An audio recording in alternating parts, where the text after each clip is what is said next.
Good afternoon, everyone. Thank you very much for coming here, and thank you, INCIBE, for this wonderful organization.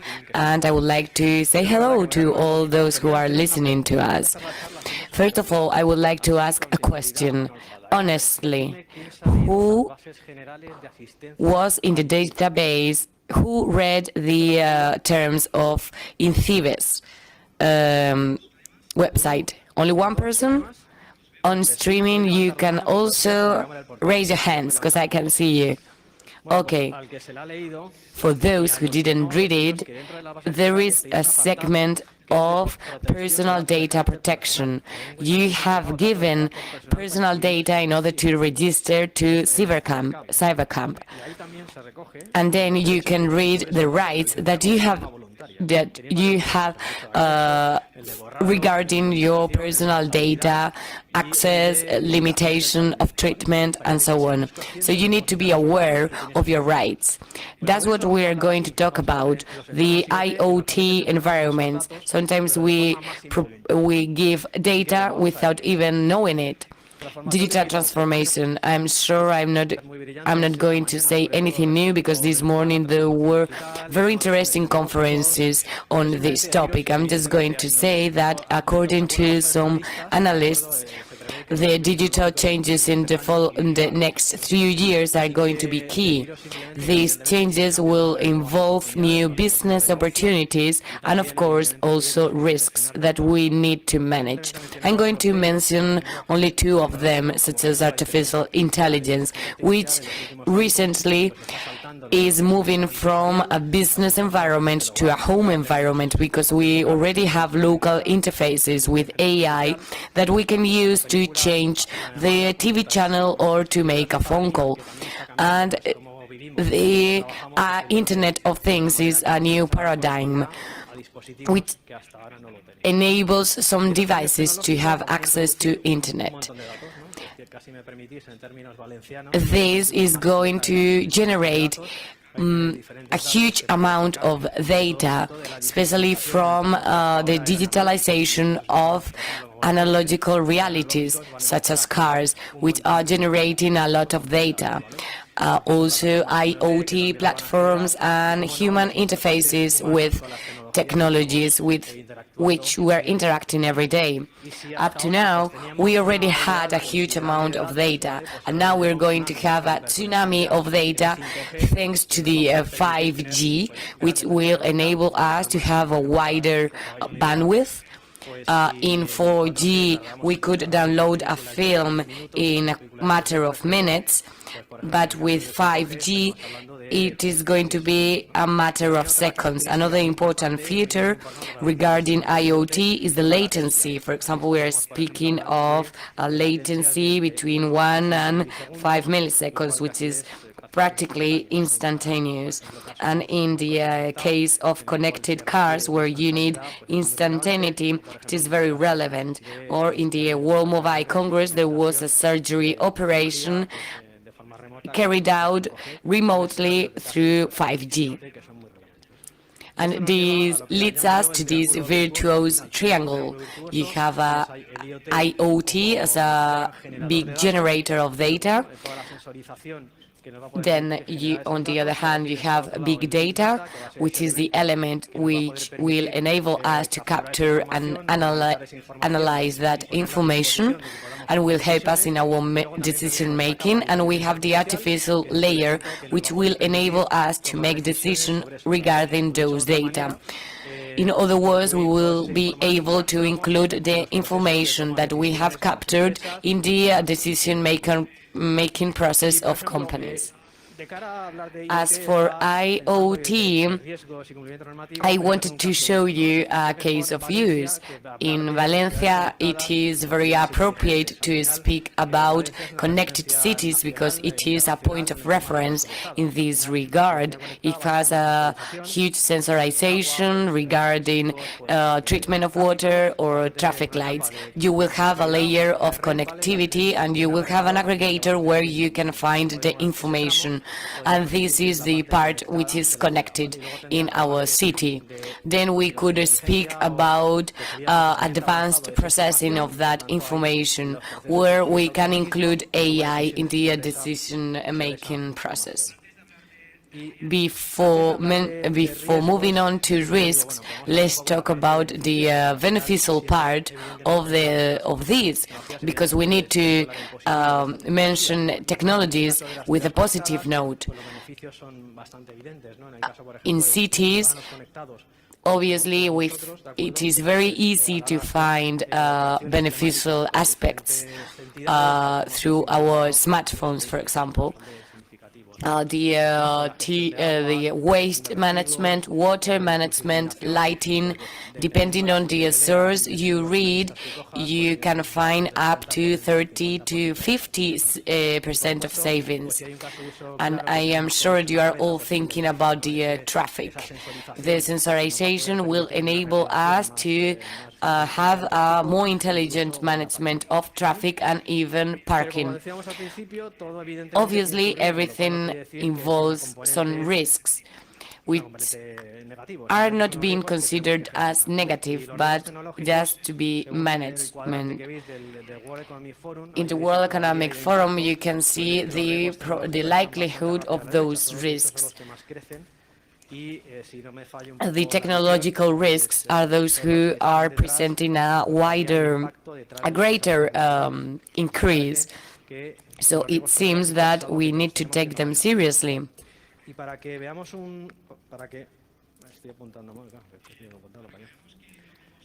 So that you see that these risks are real. As for connected cities, I wanted to show you some real examples. These are from INCIBE's newsletter.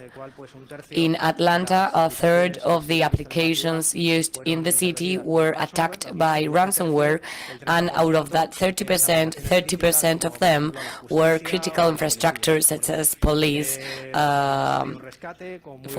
forces.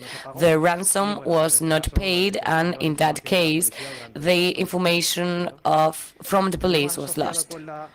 Another one related to privacy is the typical case where you have an endpoint with a vulnerability, cyber crime. Then there is a cybercrime that accesses the database with medical track records of 1.5 million of people, including the Prime Minister of Singapore. Finally, which is similar to the first one, this is some days before Donald Trump's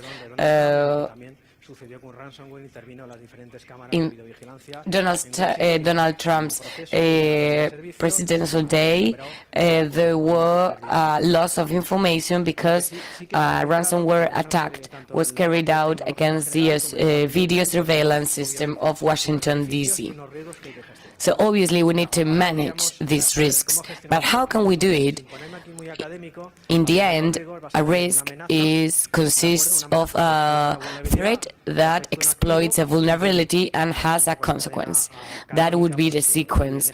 And if you add the impact to this vulnerability, to this likelihood, then you have the probability, the likelihood of that risk. And then we need to take a decision to analyze risk and treat them. In terms of risks, these can be, they are not only technology risks, because you can have a reputational, financial, economic risks. And there are different best practices or frameworks in order to manage different kinds of risks. As for information systems, risk can be divided into cybersecurity and privacy risks. Sometimes they can be combined because cybersecurity risks are in line with confidentiality and integrity of systems. However, privacy is more devoted to the life cycle of data. Sometimes they can be combined because it can touch upon the confidentiality of the data, which is similar to privacy. We could say that cybersecurity is based on compiling information that we can use in intelligence. And sometimes this can involve a conflict with privacy. Okay, so we have seen our scenario, what is ahead of us. We have realized we need to manage risks and the kind of risks. And now we're going to talk about the cybersecurity risk in depth. I wanted to show you an example of the IoT environment. Here on the left side, you have the sensorization, the part where these scenarios, virtual security, together with physical safety, such as smart cities, lighting, water management, waste management. Then we have the communication part, which links these devices with information collectors, and then we would have the part of information processing and decision making. The part on the left part is more linked to the inner problems of IoT. This diagram is not, I know it is not offering new insights, and it is easy for these devices to be vulnerable. And on the right part, you find the IT traditional security. So on the left part, we have the security of the connectivity and device, and on the right part, we have the security of the data and threats. And for both of them, we have the risk management and compliance. These risks were originated on the internet, and now we find them also on the Internet of Things. For example, the way that devices are being interacted. In the IoT scenario, you might notice how important it is to identify the devices which are connected. The second axis is the visibility and the monitoring of security. If we are talking about pseudo IT, let's imagine what it is to have a pseudo IoT. We need to monitor all the devices. And finally, we have the end-to-end security.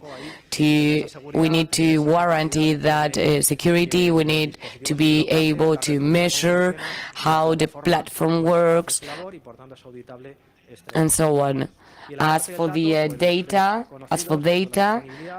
we have confidentiality. It must be accessible by the users that were given permission to it, integrity and availability. These were the risks according to cybersecurity. And now we're going to move on to privacy and compliance. And I wanted to tell you about regulation.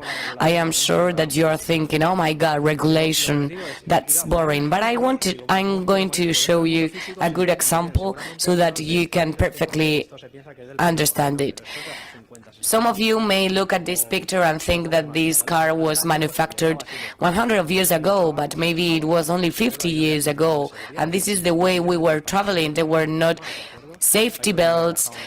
Children were seated where they wanted, and so on.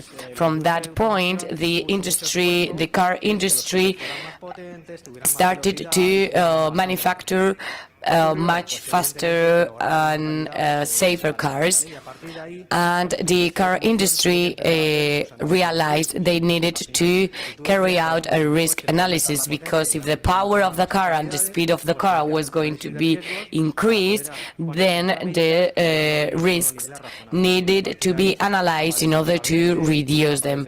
That's when seat belts appear, when tools to help driving appeared and so on, in order to reduce risk as to reasonable levels. And then the concept of default security appeared. There were some brands which were using safety and security as an advantage when selling their vehicles. Another important point is the privacy paradox. This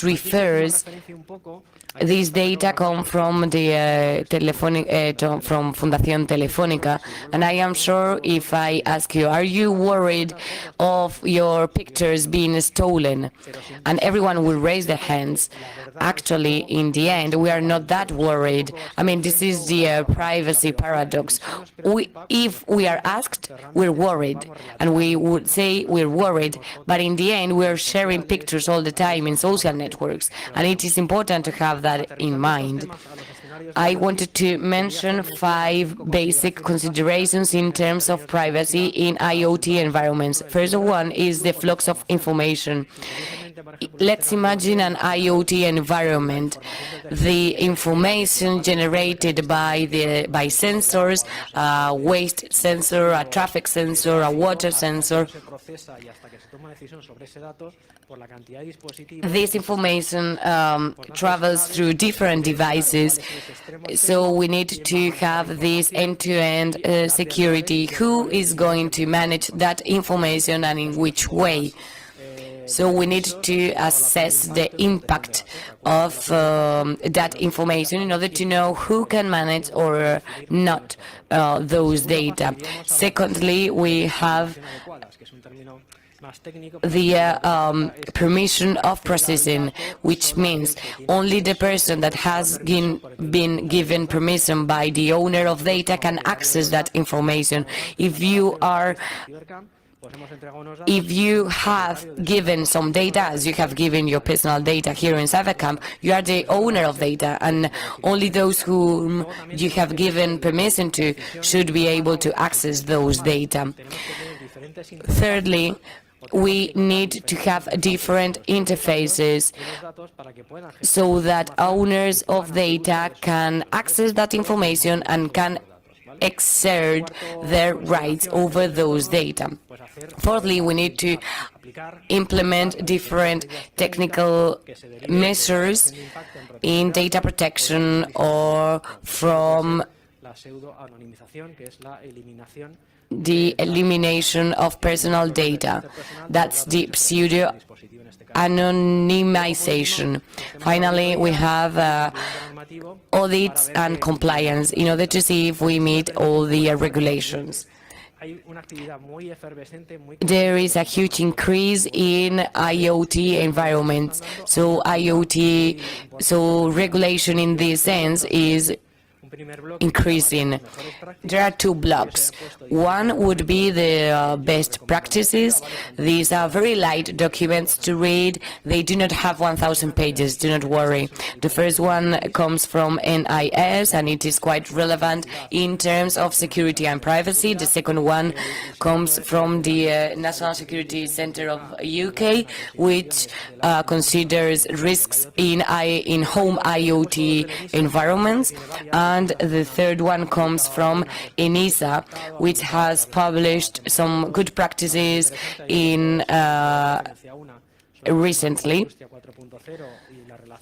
And I have also included one according to security of IoT. These are very vertical guidelines which are very interesting, but then we are moving on to compliance regulations that could be applied to IoT environments.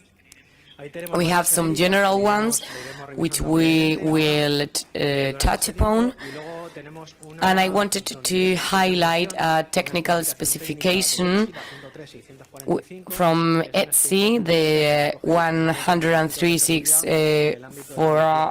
45, which is quite relevant because this lays the foundations on future certification processes. There is a lot of activity going on in regulation and in certification, so that we know that those devices have been certified and do what they were manufactured to do. For example, devices not having default passwords, and so on.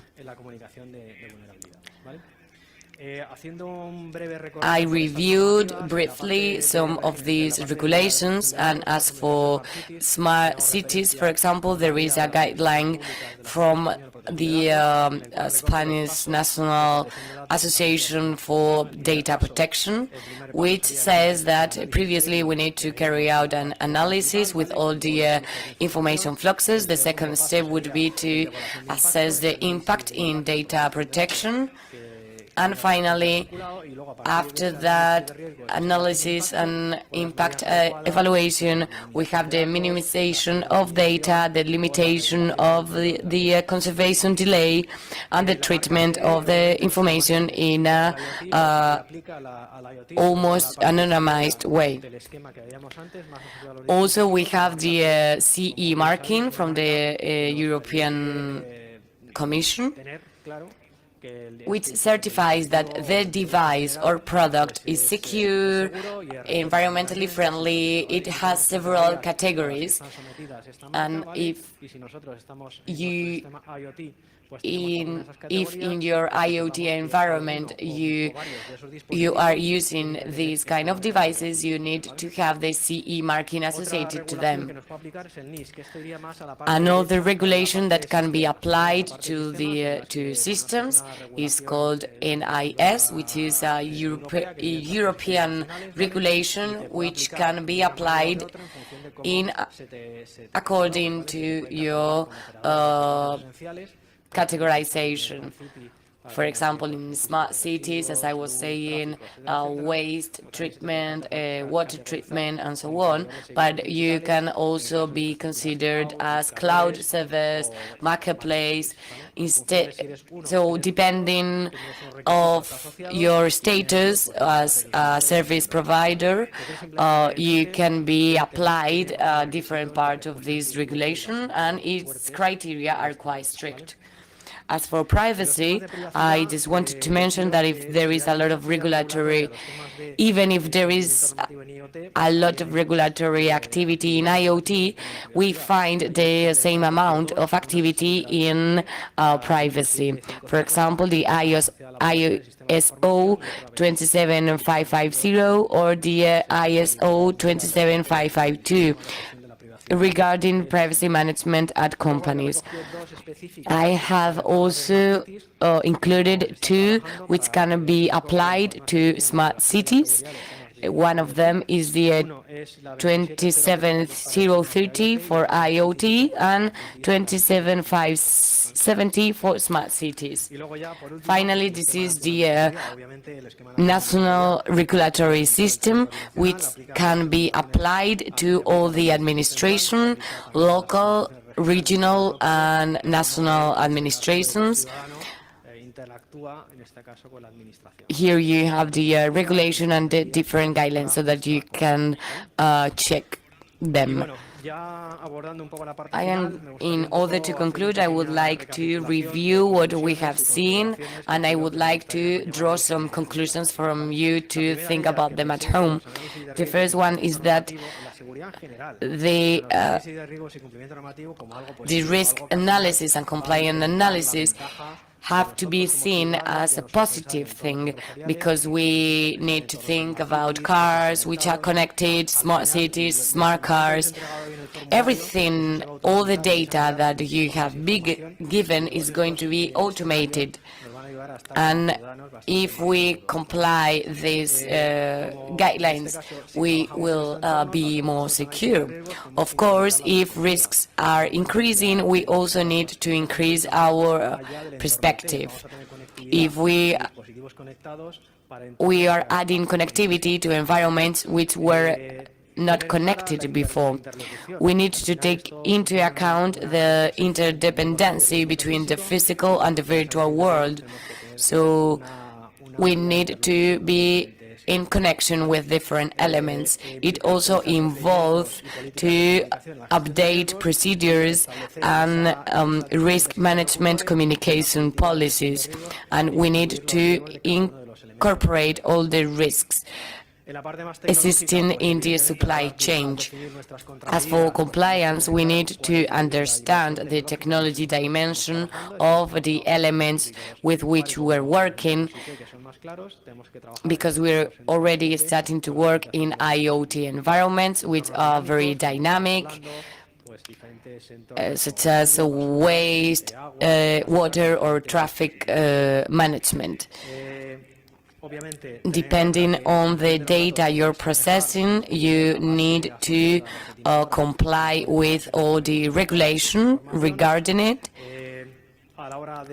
When treating those risks, you can take different measures. One of them, which is not very frequent, is the transfer of those risks. And finally,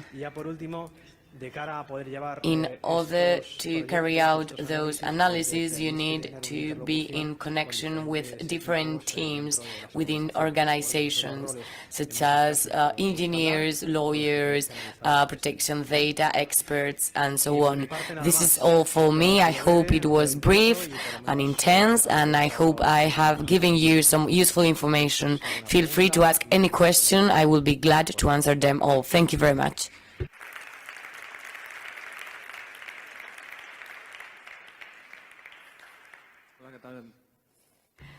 Hello, can you hear me?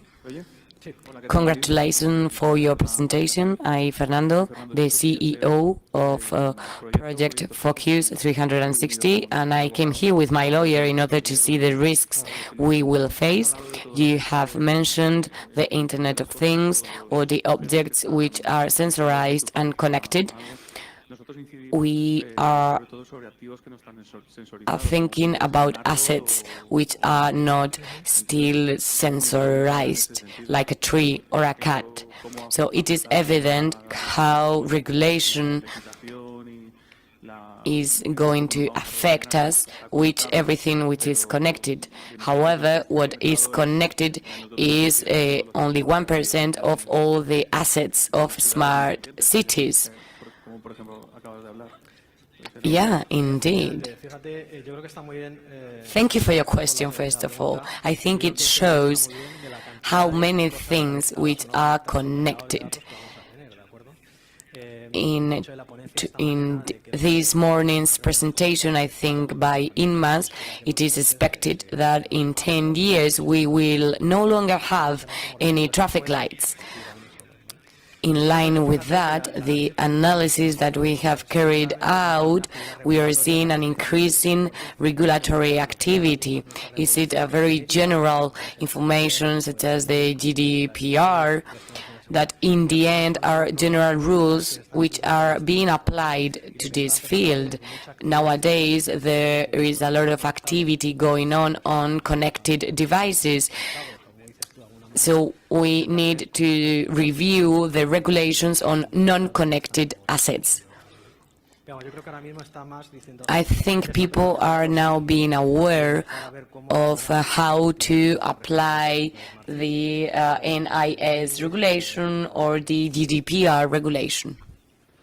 Any other question or comments or thoughts? No? Then that's all. Thank you very much.